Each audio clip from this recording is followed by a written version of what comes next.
Hi everyone and welcome to my big tutorial about the Insta360 Ace Pro. Here it is, a brand new camera by the same company. In this tutorial I try to make it as quick and precise as possible. I will explain you this camera, how it works, how you can connect it to your phone, how to take a picture, how to change the resolution, the frame rate, how to transfer the files from that camera to your phone and share it with friends. And if you think this video was helpful for you, you will find this camera in the video description below. If you want to actively support my channel, make sure to get it from there. You will find also this nice new tripod here, so as the GPS remote and many more things. Thank you and let's get started. As you can see, we have two buttons. This one here is the trigger button. On the other side we have the power button. I removed this flap here for this video. You have the USB Type-C port and next to it is the SD slot, the micro SD slot as seen here on this video. I will show you which card I'm gonna use.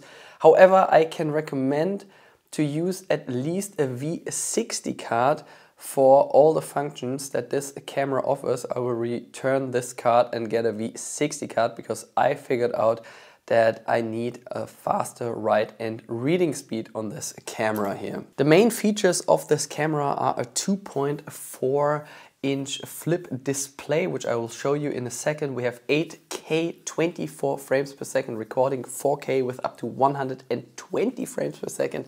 And as you can see, we have a Leica lens. I removed this flap here in case I run out of battery, so I can instantly charge this camera using my power bank here at the same time. On this side we have the battery compartment, so I can open up this flap here. I can remove the battery from its compartment. I can put it back in place. And as seen here, I removed this flap here for demonstration purposes. In case I run out of battery during this tutorial, I can charge the camera at the same time while I'm recording.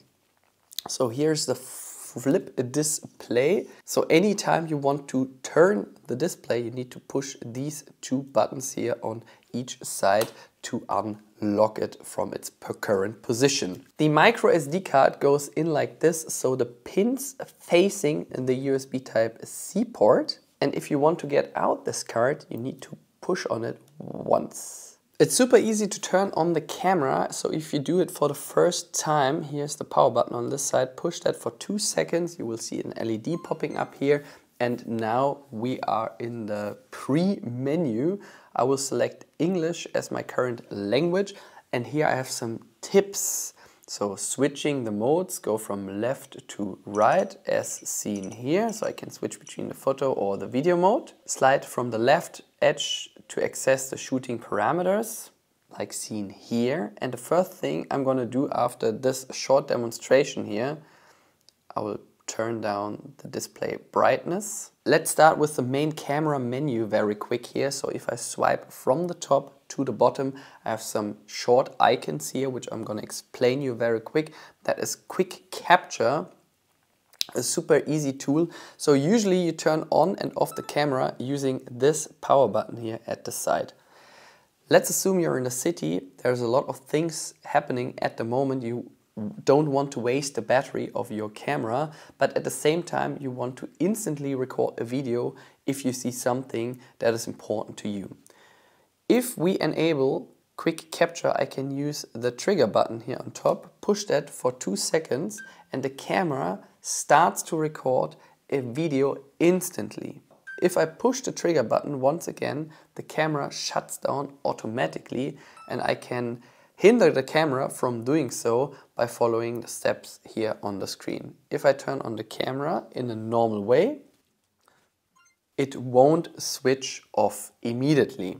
So this is a feature I can definitely recommend to use. Let me just go down with the display brightness even further. Here's a rotation lock. So if you don't want the camera to switch between vertical and horizontal content, make sure you use that rotation lock. This here is gesture control. It's super easy and it's shown already what you need to do if you want to capture, for instance, a video what you need to do, how you should hold your hands to enable this gesture. Photo gesture, so if you do your 2 fingers on top, the camera automatically recognizes that and it automatically takes a photo. However, I'm not going to use the gesture control for the time being. Here's voice control 2.0, by the way. Take a photo. Let me go out of this mode very quick. Take a photo. Start recording.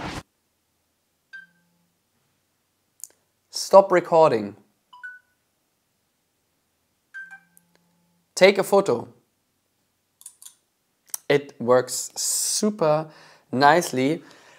Nice feature. Anytime your hands are wet, that's the point where you definitely should think about a voice control. I can disable it, and the commands, by the way, are here at the bottom. Pre-recording is a feature where the camera automatically pre-records the last 15 seconds. I can start already now recording, so it's recording the video for now. And after these 15 seconds, it automatically always refreshes that. So it always continues to record the last 15 seconds until I push the trigger button. Because from here it starts at 15 seconds. I can stop that. I don't really need that feature. We have an AI assistant, which is turned on at the moment. It automatically detects things in your video that might be important, and it highlights them later on the app that is for free, which you can use for Android and iOS.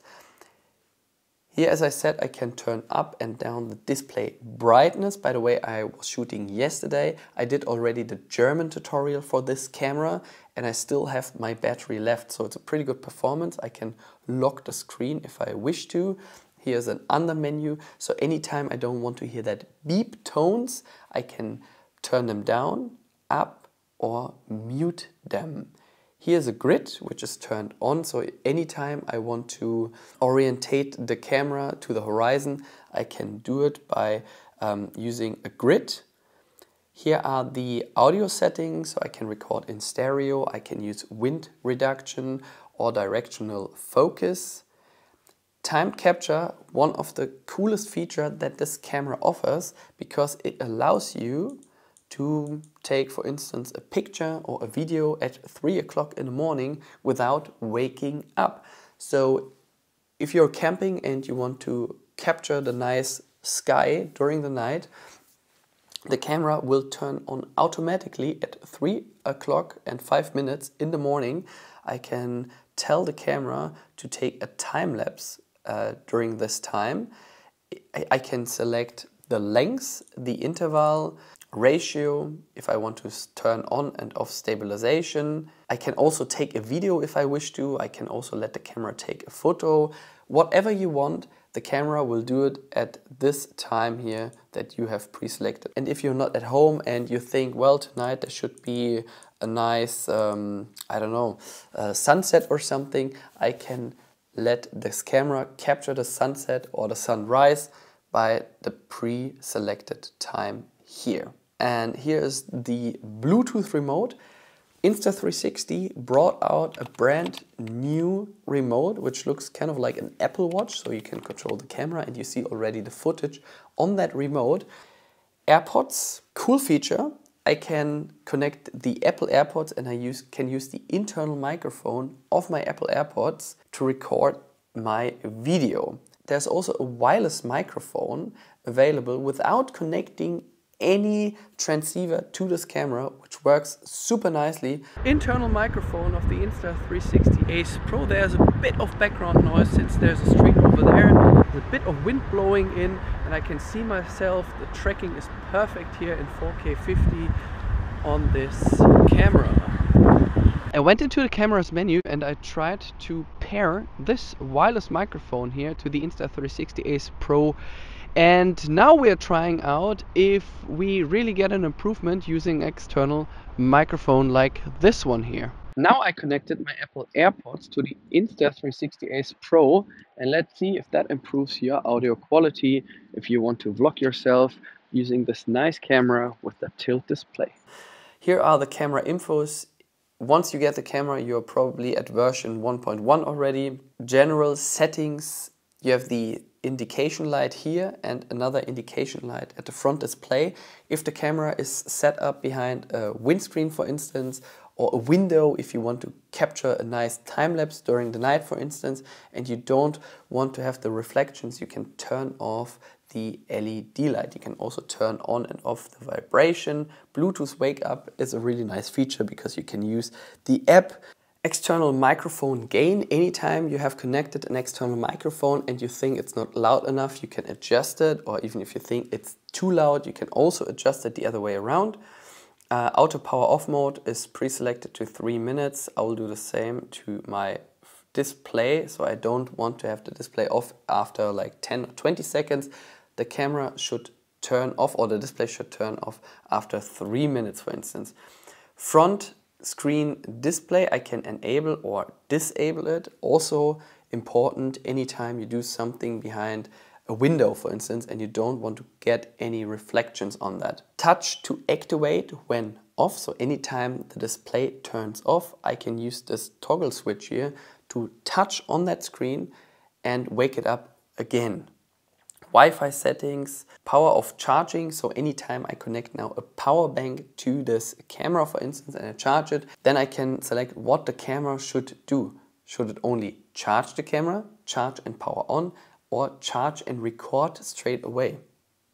Image settings, here I can change the video codec, video sharpness, anti-flicker. If you live in the United States, you probably switch to 60 Hz. If you live in Europe, you probably would switch to 50 Hz, or you can also leave it in auto, which enables you to see all the different frame rates. Bitrate can be selected down here, which is at the moment set to high. I can change my language, here the date and time. I can format my SD card. It's now 256 gigabytes, of which I can use 232, and of which I have used already 43. Reset tutorials, so all the tips that you have seen before can be resetted, so you see them once again. Camera reset. Anytime you want to sell this camera and you want your customer to give it a real and fresh new camera, you can reset all the settings, and here is the camera's menu. Video mode. With the remaining capacity, using this resolution and this frames per second, I can record for another 3 hours and 26 minutes. I have enabled the AI assistant. Here's my remaining battery. My resolution, frame rate, zoom. I can zoom in and out by double tapping as well, which does not, by the way, reduce the quality of the video. That is kind of strange. How they do it, I have no idea, but the quality stays the same also while zoomed in. Here I can select a different field of view. If I would go snowboarding or skiing and I want to have all the mountains on my camera, I would go for action. Usually I'm in ultra mode, and if you want to have all the edges straight, you should go for D-Rep.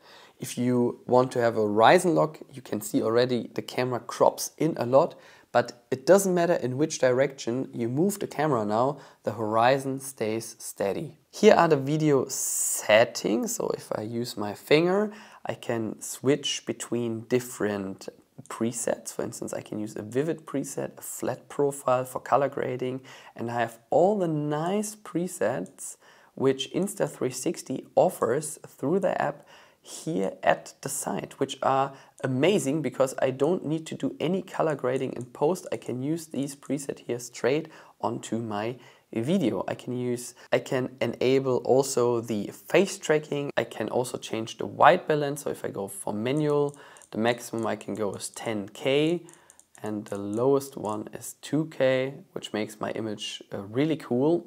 Exposure compensation, so anytime you think that the video is kind of too dark or too bright, you can adjust it on this button here, or go in full manual mode by selecting the M up here. By the way, this menu is also available in all the other modes. If I swipe now from the bottom to the top, I can enable the stabilization. You can set it to high. Usually it's standard.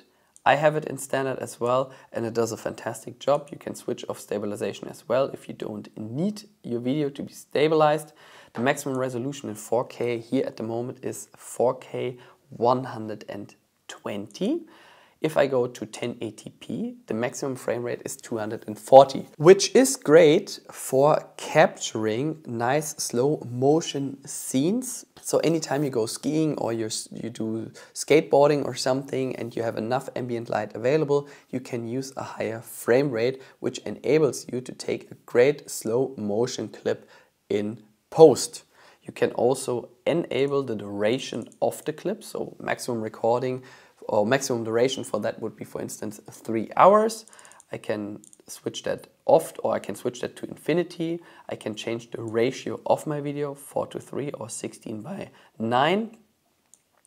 If I would live in the United States, I would probably go for 4K 60. Since I live in Europe, I go for 4K 50.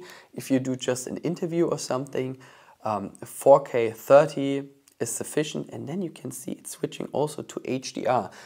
If you have now a lot of shadows and lights at the same time in your video, the camera automatically detects that and changes it to HDR mode, high dynamic range, so it gives you like kind of an equal contrast, but this is only possible if you have a resolution set to 4K 30 or lower. Anytime you do something with a lot of motion and you want a more fluent looking video, take a higher resolution. For 4K 50 for me is fine. Anytime I go for higher resolution, the remaining capacity on my SD card will drop as well because I'm using more data. If I want to record a video now, I can push that trigger button here, and the first time you see some tips. So if I push this button right now, I can start to record a video, and you will see now a feature that I have never seen before on any other action cam, which I really appreciate because I have now a pause function. Many people were asking for that, and I have no idea why all the other manufacturers don't enable that, but this is kind of a feature where a lot of people think, why isn't that possible? And now it is possible. So I can pause that video, I can change now the location, and I can continue the video by pushing the trigger button. I can pause my video as well, change the location or do something else, and the camera will internally put all these clips together without doing any post-editing in any video program out there. If I push this button right here, it stops immediately. And if I go into my playback mode, unbelievable, I can still go on this clip and continue this clip at a different location. Or a clip that I've taken yesterday, I don't need to put them now together on my computer. This can be done all internally using just this camera. So if I want to continue with this clip somewhere else, I can push this button and it works straight away. Isn't that cool? Let's switch the mode. So anytime I do this in the center of the screen, I can switch between my different modes. There's a different way by doing that. I can use also the power button. If you tap on that very shortly, I can go, for instance, into the photo mode, or I can change the mode by tapping on the icon on the lower left side. So we are now in photo mode, very quick. I can change between 48 and 12 megapixels if I take my photo in a ratio by 4:3. If I change to 16:9, the maximum resolution is 36 megapixels or 9 megapixels. I can use a timer. I can use, for instance, only a JPEG file, PureShot, or PureShot plus RAW. So anytime you do something with post-editing, I would definitely take a RAW photo, and I would leave it by 4:3 because that is the normal image profile or ratio. The more ambient light you have available, the more easy it is for the camera to capture all the details.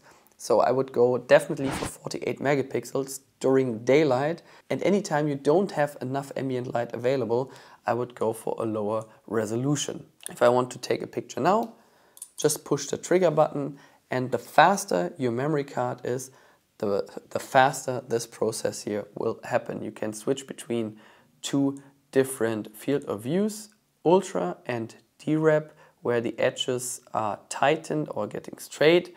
I can go also in full manual mode to adjust the ISO, the shutter speed and my white balance. And if I want to switch the mode, I can tap on the icon. Here's now the HDR photo. HDR stands for High Dynamic Range, and as I have said already during the video mode, high dynamic range means if you have a lot of shadows and a lot of lights at the same time, the camera takes 3 photos, it merges them together, so you have kind of an equal contrast.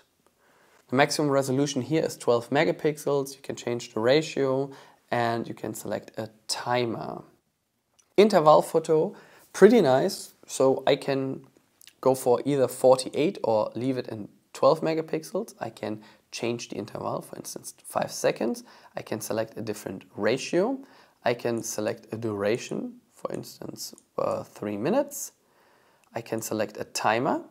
And now the camera takes, hold on a second, now this here was the timer for 3 seconds. And now the camera takes every 5 seconds a new photo, and it does that for 3 minutes, I think. I can stop that by pushing the trigger button, and as I said, yeah, for 3 minutes. Anytime you need interval photos, that's one way to do it.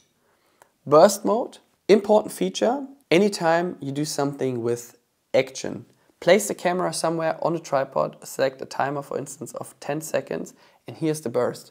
That means 30 pictures in 1 second, 10 pictures in 3 seconds, 30 pictures in 3 seconds, 30 pictures in 6 seconds, 30 pictures in 10 seconds. So 12 megapixels, 30 photos in 10 seconds.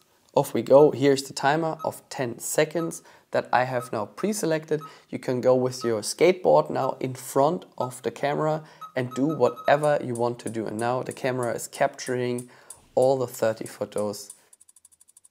Boom, that's it. And now again, the faster your memory card is, the faster this process here will be. Starlapse, one of the features I like a lot. So you can do all the manual adjustments to your exposure, and here is what you get. You get either a Starlapse video, Star Trails video, or Star Trails photo as exported file. So I would definitely go for Star Trails video or Starlapse video, depends on what you want to do. Here's the resolution, 12 megapixels. And what the camera does is, if you place it somewhere on a tripod at a location where you don't have too much ambient light, let's say in the Grand Canyon or Rocky Mountains, or you place it in the Alps on your tripod and you want to capture the night sky, that's a nice way to do it. And as you can see, you have all the manual adjustments available. The maximum shutter here, 30 seconds or even longer, up to 2 minutes. The maximum ISO can be selected here to 6400, and you can capture a really nice night sky with all these settings here. Slow motion, the requirement for a slow motion video is that you have a lot ambient light available. If you want to capture, for instance, a slow motion clip without any light available, you get a lot of grain in your image because the camera needs a shorter shutter speed to expose the video. That means the maximum resolution here is 4K 120. That's what I go usually for. If I need more frames per second, that is possible as well. In 1080p with up to 240 frames per second, I can select also a duration. And as I said, you get stunning shots, especially when you do something with a lot of sport activities. Loop recording allows you to take an infinite video. That means, let's say you want to do a sport exercise and you don't know when you will be able to really do it correctly, and you don't want to have a video with like a 30-minute or 50-minute length on the camera, you can tell the camera when to stop. For instance, if I record in 1080p, the maximum frame rate is 60, in 4K as well, maximum 60 frames per second. I can select a duration, let's say of 1 minute, and the camera will never go beyond 1 minute. So it's always capturing the last minute of what you were doing. Time-lapse, one of the features I like the most on this camera here. I can select a shooting length for that time-lapse, or I can leave it in infinity. And here is a general rule. Anytime something happens really quick, take a short interval. Anytime something happens really long, take a long interval. That means if you're building a house, why would you go for an interval of 0.5 seconds? I would definitely go for 2 minutes or 1 minute. And if I select already a length for that house, for instance, that you're building now, let's say 10 hours, with an interval of 60 seconds, I get a 20-second clip out of these 2 hours. If I go to 5 hours, it's 10 seconds. And for instance, if I just put together some ingredients for my nice muesli bowl in the morning, and I go for a 0.5 seconds, by recording for 5 minutes, I get already a time-lapse length of 20 seconds. I can change the ratio, I can turn off and on the stabilization. Stabilization is something I wouldn't necessarily need for a time-lapse video, because on a time-lapse, most of the time you have your camera stationary on a tripod. Why would you need stabilization for that?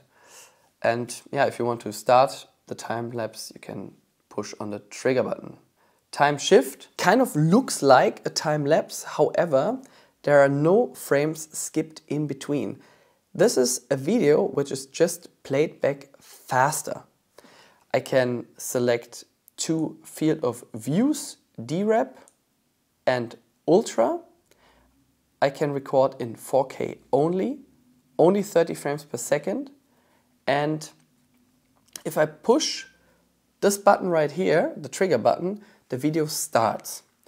Now 5 seconds have already passed and I didn't get 1 second yet out of this video. And as soon as this turns to, for instance, 15 seconds, I have now 1 second of real video time if I push this trigger button once again. So I'm taking now a video and this video is just played back faster. If I want to revert to the real speed, I can push this icon right here. And now, as you can see, these times are going equally. So audio is now recorded, I can say something, and if I want to go to another place faster, I can push on this icon again, and now anytime I walk to a different location, this video is just played back faster, and if I want to revert to real speed, I push that icon once again. PureVideo, you get maximum resolution 4K, 1080p with maximum 30 frames per second. PureVideo is a feature which you might want to try out during low light situations. The slower the frame rate is, the better it is for low light situations. And in PureVideo, the camera tries to reduce the highlights in that video and tries to expose all the surrounding, which is pretty dark, for a bit more. FreeFrame, awesome feature. As you can see, here is your landscape mode and here is your portrait mode. I can disable the FreeFrame mode and the maximum resolution here is 4K. And what it does now, the camera takes basically a video in kind of this format, and you will select later on how you want to export that video, either in vertical mode or in horizontal mode. Cool feature, and it's super nice that it's displayed in this kind of way here. Let's go to our playback feature. Here's one video we have recorded. And as I said, super nice that I can continue now this video at a different location or even at the same location, just for instance with other people, without doing any post-editing by putting together all these clips, because I can simply push on this small icon right here. If I don't need this video anymore, I can delete it from my memory card, and if I tap on this icon on top left, I can select multiple clips or photos. I can delete them also straight away from my camera's memory card. And that's about it. Now we go to the Insta360 app. So everyone, here's my iPhone 13 Pro. Here's the Insta360 app, which I'm gonna show you now. You might see some different frame rates later on. I would say rather more than less, because I have to use now the pre-version of this app to take this review. So make sure to enable Bluetooth and Wi-Fi to connect this camera to your phone, and there is no extra cost involved between these two connections here. I'm charging the camera at the same time while I'm recording this tutorial now. I'm using this big power bank here, which allows me to see what the camera takes for power. At the moment it's using just 5 watts, but I can charge it with up to 20 watts. I can charge the camera from 0 to 80% within 22 minutes only by using a power bank with power delivery, and this is one of the best power banks to do so. So here's the Insta360 app.